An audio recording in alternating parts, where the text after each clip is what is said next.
Ngayon mga kapatid, sa pananampalatayang Islam, pasalamatan natin ang Allah subhanahu wa ta'ala sapagkat alhamdulillah sa araw na ito, pumasok na ang unang araw ng buwan ng Sha'ban. Ang buwan ng Sha'ban, pagkatapos nito ay buwan na ng Ramadan. So humigit kumulang, nasa 29 days na lamang papasok na ang pinakahihintay ng mga mananampalataya sa Allah subhanahu wa ta'ala, ang pagpasok ng buwan ng Ramadan. Allahumma baligh na Ramadan. So ngayon, pasalamatan natin ang Allah sa buwan na ito o sa araw na ito sapagkat pinaabot tayo sa buwan na ito. Ang buwan na ito, pinagpala ng Allah subhanahu wa ta'ala. Ang buwan ng Sha'ban, pinagpala ito ng Allah subhanahu wa ta'ala sapagkat ito po ang buwan na kung saan pagkatapos nito ay ang buwan na ng Ramadan. So ano pong gagawin natin bilang sunnah? Tayo po ay ummah, nasyon ni Propeta Muhammad sallallahu alaihi wasallam, nararapat po sa atin na sundin, gawin ang sunnah o gawain ng ating mahal na Propeta Muhammad sallallahu alaihi wasallam. Ano po ang sunnah na dapat gawin sa buwan ng Sha'ban na ito? Ang gagawin po natin, al-iktharu al-ibadah. Pagpaparami ng ibadah tulad ng qiraatul Quran, pagpaparami ng pagbabasa ng Quran, qiyamul layl, pagpaparami ng sala, lalong-lalo sa pagsasala ng gabi o sa madaling araw, at pagpaparami ng mga sadaqah, pagpaparami ng mga zakah, pagpaparami ng pag-aayuno ng sunnah, pagpaparami ng gawaing kabutihan dito sa loob ng buwan ng Sha'ban na ito sapagkat ang inihanda, ang ginagawa ng ating mahal na Propeta Muhammad sallallahu alaihi wasallam sa buwan ng Sha'ban ayon sa ating po mga nabanggit. So tayo po ay umma ni Propeta Muhammad sallallahu alaihi wasallam, gawin po natin yun sapagkat yun po ay bilang pag-practice o di kaya pagsasanay ng ating mga sarili sa gawain pagsamba sa Allah subhanahu wa ta'ala. Bago pa man darating o papasok ang buwan ng Ramadan, kinakailangan ng bawat isa sa atin ay masasanay sa pagpaparami ng pag-iibada o pagsamba sa Allah subhanahu wa ta'ala upang nang sa ganun, pagpasok ng buwan ng Ramadan ay hindi na po tayo tatamarin sa pagpaparami ng ibada. Sapagkat ang buwan ng Ramadan, pagpaparami ng ibada. Sapagkat sino man ang marami ang kanyang ibada, marami din siyang aanihin doon sa kabilang buhay, sanhi na kung saan o dahilan na kung saan ilalagay siya ng Allah sa pinakamataas na antas ng paraiso ng Allah subhanahu wa ta'ala.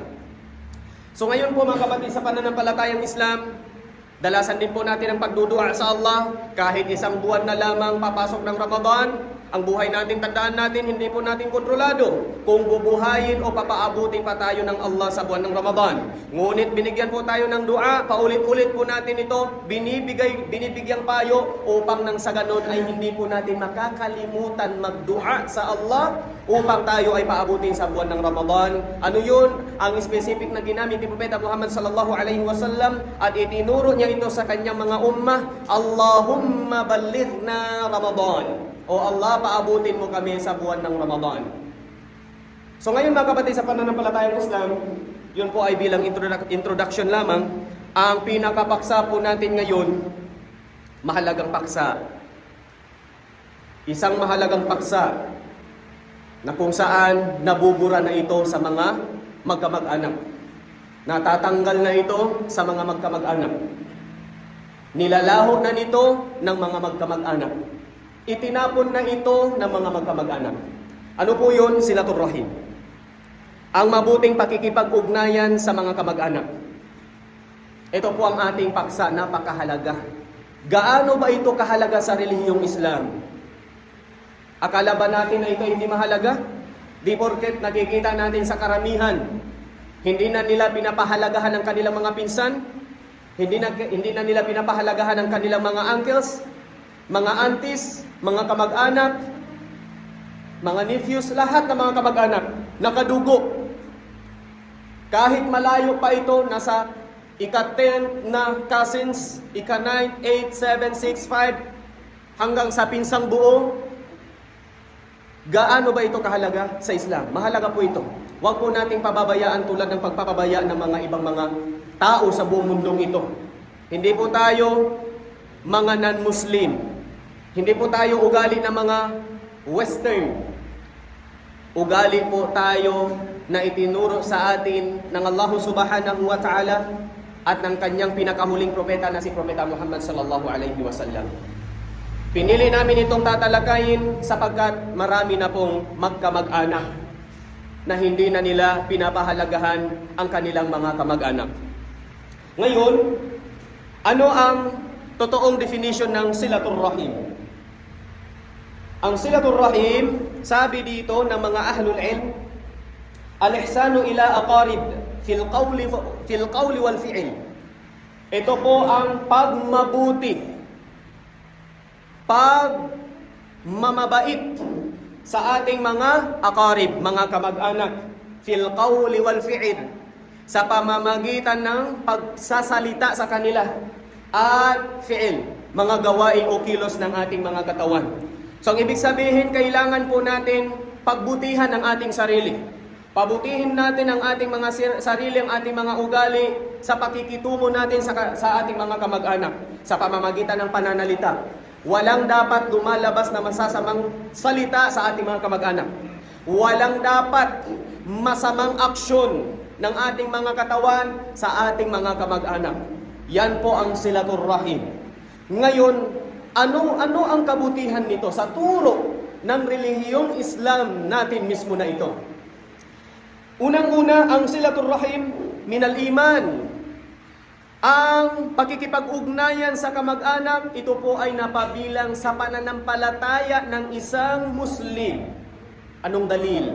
Dalil mula hadith kay Abi Hurairah radhiyallahu anhu, kalugdan nawa siya ng Allah Subhanahu wa Ta'ala, kanyang sinabi, qala Rasulullah sallallahu alaihi wasallam, sinabi ni Propeta Muhammad sallallahu alaihi wasallam, man kana yu'minu billahi wal yawmil akhir falyasil rahimah. Sino man ika, sabi ni Propeta Muhammad sallallahu alaihi wasallam, man kana yu'minu billah wal yawmil akhir. Sino man ika ang naniniwala sa Allah Subhanahu wa Ta'ala, na totoong Panginoon siya. Siya ang tunay na lumikha ng lahat ng mga nilalang. Siya ang nagbibigay ng biyaya. Siya ang gumagawa ng lahat. Wal yawmil akhir, at sino man ang naniniwala sa kabilang buhay, falyasil rahimah. Idugtong niya ang mabuting pakikipag-ugnayan sa kanyang mga kamag-anak. So, ang pakikipag-ugnayan sa ating mga kamag-anak ay napabilang sa iman, napabilang sa faith, napabilang sa ating pananampalatayang Islam. Ala kulli hal, sa madaling salita, kapag ang tao na Muslim na hindi niya ito ginawa, ang pakikipag-ugnayan sa kanyang mga kamag-anak, yung magpakabuti siya sa kanyang mga kamag-anak, magpakabait siya sa kanyang kamag-anak, idugtong niya yung pagmamahal sa kanyang mga kamag-anak, kung hindi niya ito gagawin, ang ibig sabihin nito ay naqis, kulang ang kanyang pananampalataya sa Allah Subhanahu wa Ta'ala. Na mga kapatid, sa pananampalatayang Islam, iugnay natin, idugtong natin ang pagkikipag-ugnayan, ang pagiging mabait natin sa ating mga kamag-anak. Ang pangalawa, silatur rahim, sababun lil barakati fil rizqi wal umur. Ang silatur rahim, ang pagkikipag-ugnayan sa ating mga kamag-anak, sababun lil barakati, dahilan upang makamit ang pagpapala ng Allah Subhanahu wa Ta'ala fir rizqi wal umur. Saan? Sa biyaya ng Allah Subhanahu wa Ta'ala at sa ating mga umur, sa ating mga buhay. Ibig sabihin, ang silatur rahim, ito po ay nakakadagdag ng pagpapala ng Allah at nagpapadagdag, nagpapahaba ng ating buhay dito sa mundo. Anong dalil? Hadith mula kay Anas ibn Malik. Anas ibn Malik radhiyallahu anhu, kalugdan nawa siya ng Allah Subhanahu wa Ta'ala, kanyang sinabi, qala Rasulullah sallallahu alaihi wasallam, sinabi ika ni Anas, sinabi ni Propeta Muhammad sallallahu alaihi wasallam, "Man ahabba an yubsata lahu fi rizqihi." Sino man ika, sabi ni Propeta Muhammad sallallahu alaihi wasallam, buksan sa kanya ang biyaya ng Allah subhanahu wa ta'ala, wa yansa'alahu fi athari, at daragdagan, papahabain, bigyan ng pagpapala ang kanyang buhay ng Allah subhanahu wa ta'ala, falyasil rahimah. Idugtong niya ang pakikipag-ugnayan sa kanyang mga kamag-anak. Naang kapatid sa pananampalatayang Islam, ganito kahalaga ang pakikipag-ugnayan sa ating mga kamag-anak. Ang dahilan, bubuksan ng Allah ang ating biyaya at pagpalain ito ng Allah subhanahu wa ta'ala, at higit sa lahat, hindi biyaya na galing sa haram, kundi sa biyaya mula sa halal. At pagpalain pa ito ng Allah. Pangalawa, wayan sa fi athari, daragdagan, papahabain pa ang ating buhay. Alam naman natin ang buhay natin, sabi ni Propeta Muhammad sallallahu alaihi wasallam, maximum sa pagitan ng 60 to 70 years old. Kapag umabot na tayo sa ganyang edad, ibig sabihin malapit na tayo yayapak sa lupa o sa loob ng lupa ng Allah, na kung saan kakainin na ng mga hayop diyan sa lupa ang ating katawan. Hanggang diyan lang tayo ayon sa hadith ni Propeta Muhammad sallallahu alaihi wasallam. Ang mga maagang nabuhay, ang mga naagang namatay, yun ay kadar ng Allah, at yung iba ay dahil sa suicide, isinadya nila. At kung gusto mo naman madaragdagan ng ating buhay, gusto mo extension ng pang iyong buhay, maging 80 plus, maging 90 plus, hanggang mag 100 plus, at pagpalain ito ng Allah ang buhay mo, nasa loob ka ng pagta'a, nasa loob ka ng gabay ng Allah, nasa loob ka ng pagsunod sa Allah subhanahu wa ta'ala, falyasil rahimah.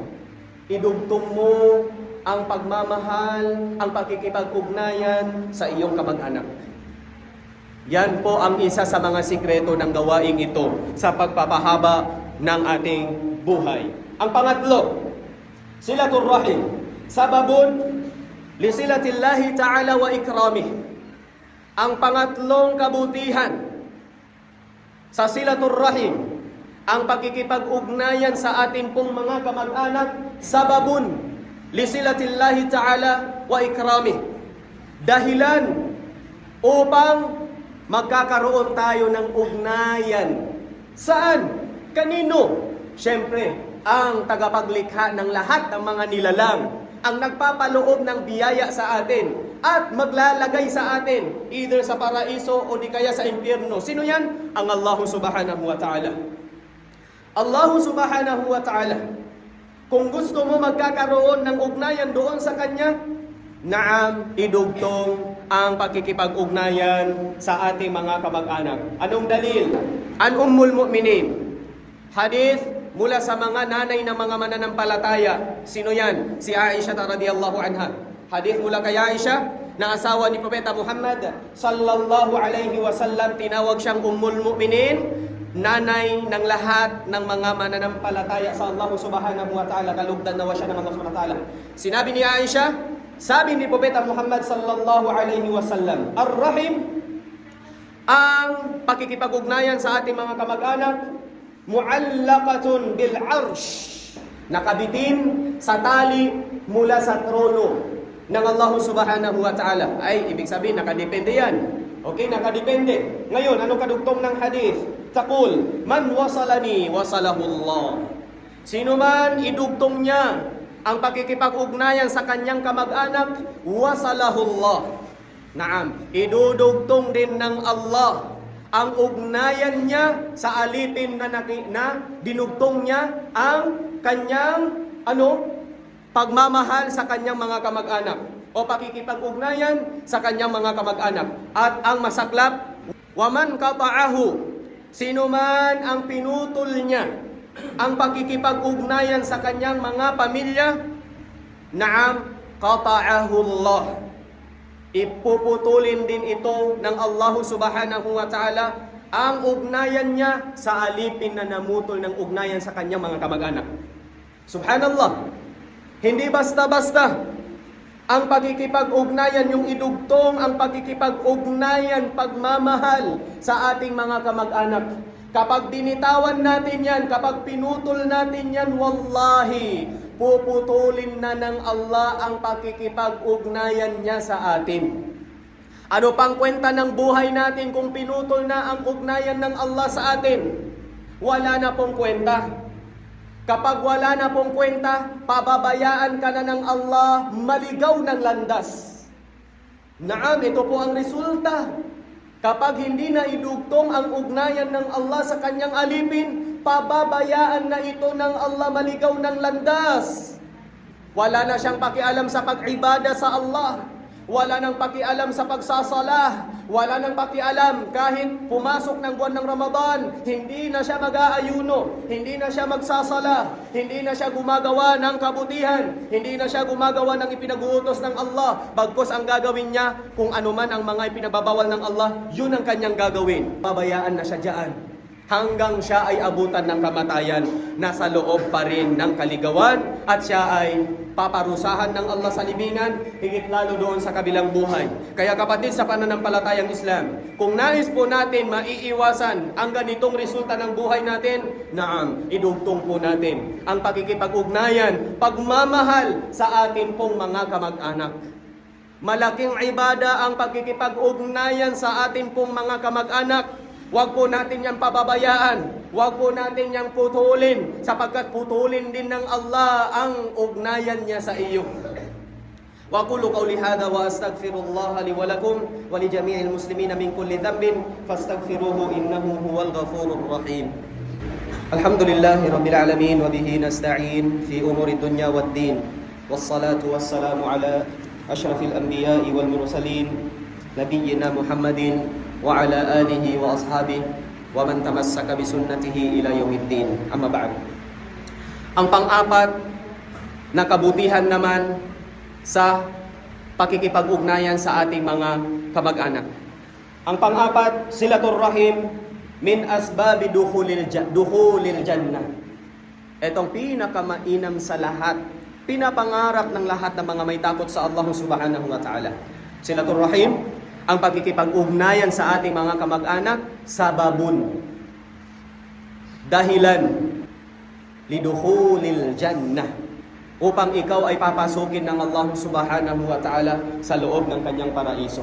Maddalil. Anong dalil?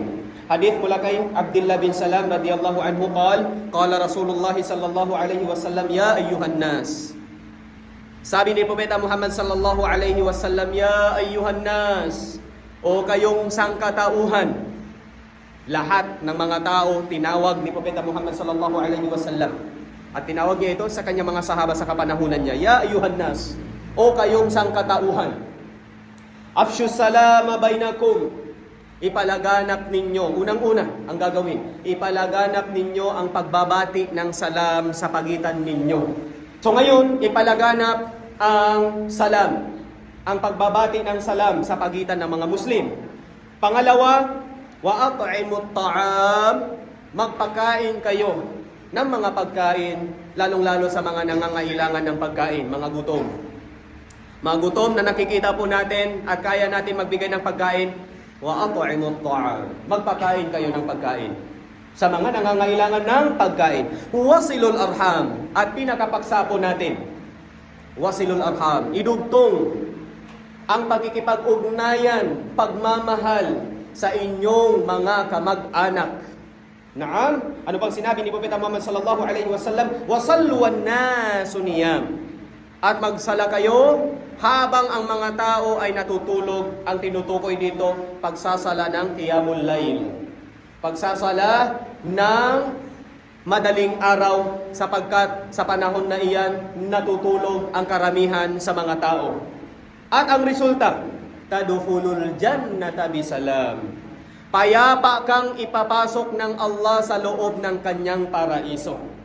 Kaya ika nga nabanggit po natin, isa sa nabanggit dito ang wasilul arham, ang pakikipag-ugnayan sa atin pong mga kamag-anak. Mahalin natin sila, magpakabait tayo sa kanila, dahilan na tayo ay papasukin ng Allah sa loob ng paraiso ng Allah. Opposite, kapag hindi gagawin ng isang Muslim ang pakikipag-ugnayan sa kanyang kamag-anak, hindi siya makakapasok sa paraiso ng Allah. Anong resulta kapag hindi ka napapasukin ng Allah sa paraiso? Ay makakapasok ka na sa impyerno ng Allah subhanahu wa ta'ala. Allahumma la yakunu dhalik. O Allah, ipalayo mo yun sa amin. Kapatid sa pananampalatayang Islam, kapag hindi na natin ginawa ang pagmamahal sa ating mga kapwa, sa ating mga kamag-anak, hindi na po tayo makakapasok sa paraiso ng Allah. Ano pang kwenta sa pag-iibada natin dito sa mundo? Wala na pong kwenta kung ipapasok naman tayo sa impyerno ng Allah subhanahu wa ta'ala.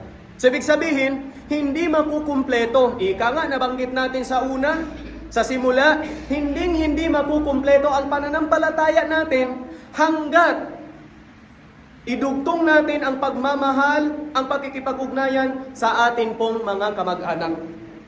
So dito sa pinaka-last, kapag hindi na idugtong ang pagmamahal sa ating mga kamag-anak, naam, hindi na po tayo makakapasok sa paraiso ng Allah. Wala na pong kwentang pag-iibada.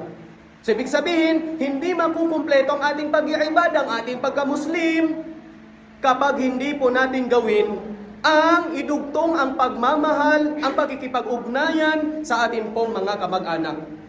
Pahalagahan po natin ang ating kamag-anak. Ustad, paano po kung sakaling ang ating pong mga kamag-anak, masama ang kanilang ugali, ayaw din nilang mahalin kami? Vice versa na ba? Pwede na rin kami hindi sila mahalin? No! Kung hindi na nila dinugtong ang pagmamahal sa iyo bilang kamag-anak nila, kasalanan na nila yun sa Allah.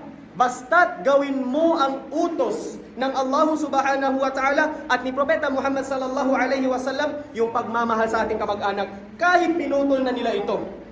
Mahalaga, maitupad mo ang gawain bilang isang Muslim, sanhi o dahilan ng pagpasok mo sa paraiso. Ustad, pinutol na kasi nila yung pagmamahal sa amin kasi mayaman na sila eh. Kami, di porket mahirap na kami. Yan ang issue ngayon.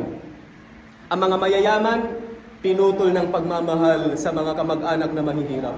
La hawla wala quwwata illa billah. Ganyan ba ang utos sa iyo ng iyong relihiyong Islam? Di porket mayaman ka? O, pinutol ko na kasi panay hingi ng hingi sila, baka hihingi yan sila. Baka pa naman. Haka-haka mo lang man yan. Huwag kang mag-isip ng negative. Di porket mayaman ka, maramot ka na sa iyong kamag-anak kung tutuusin. Ang kayamanan na meron ka, na pinagkaloob sa iyo ng Allah subhanahu wa ta'ala, unang-una na dapat mong bigyan ng sadaka, iyong kamag-anak. Kaysa magbigay ka ng sadaka sa ibang tao, marami kang kamag-anak nang nangangailangan ng iyong kayamanan na pinagkaloob sa iyo ng Allah. Kapatid sa pananampalatayang Islam, Muslim tayo. May takot tayo sa Allah.